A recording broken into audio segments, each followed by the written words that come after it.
Hello, guys. Let's take a look at ionic bonds. So our lesson objectives. We're going to distinguish between the three types of bonds that we've already learned about. We're going to use the element's electronegativity to determine if a bond will be ionic. We will explain how to use Lewis dot structures to show an ionic bond. Remember, Lewis dot structures use the valence electrons and the element symbol. And I don't know why I have metallic there. Forget that. Let's move on. All right, what are the three types of chemical bonds? We have ionic bonds, right? This is a transfer of electrons held together by strong electrostatic attraction between the ions. A metal tends to lose the electron and the nonmetal wants to take it. So that forms two ions, a positive and a negative ion that like to be near each other because they have such a strong electrostatic attraction. Covalent bonds, these are valence electrons that are shared between atoms to form either network solids or molecules. So we learned that covalent bonds are usually between a nonmetal and a nonmetal. And then we have metallic bonds. These bonds are formed from the valence electrons of many metal atoms. So it's the same metal atom bonded over and over and over again. They share these valence electrons to form a sea of electrons. And this sea of electrons really helps metallic bonds be great conductors of electricity. We learned about electronegativity already, but let's review. So what is electronegativity? It's how strongly an atom attracts electrons. So how much does this atom want more electrons? So atoms with a high electronegativity, meaning they really will attract other electrons, tend to attract electrons away from atoms with a lower electronegativity. So the exact opposite of what they are.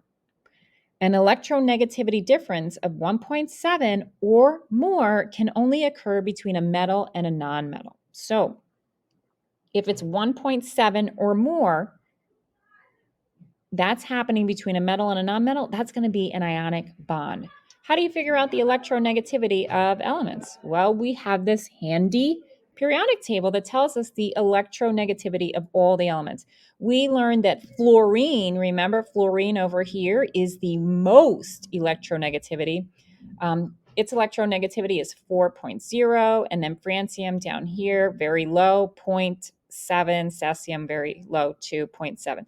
But you'll see the metals on this side are low electronegativity, and these guys over here, the nonmetals, very high. They want to attract each other. They want to bond to each other. How can we draw the Lewis dot structures of an ionic compound? So the first thing we're going to do is draw the Lewis structure of each element. Then you're going to draw an arrow of transfer of the valence electrons from the metal to the nonmetal. So let's take a look at sodium chloride.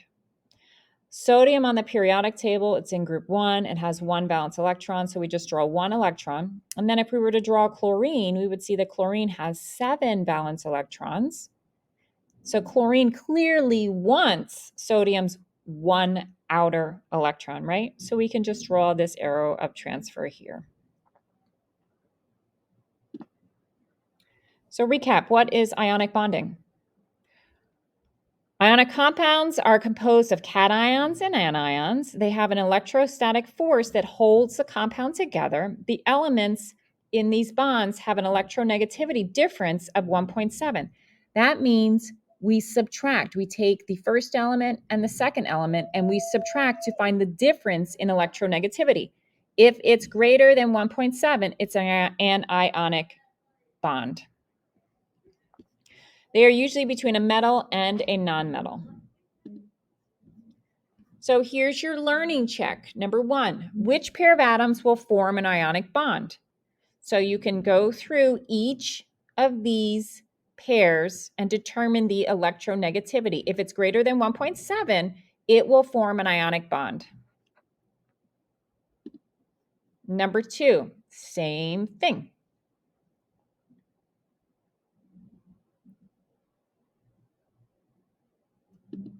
And number 3, an ionic bond would form between SC and F. So see if you can find them on the periodic table. You would subtract and see what the electronegativity difference would be and determine, is it an ionic bond or not? Which of the following compounds would you expect to be ionic? So you're going to take the elements. So for example, hydrogen and oxygen. So hydrogen is 2.1, oxygen is 3.5. You would subtract and find the electronegativity difference.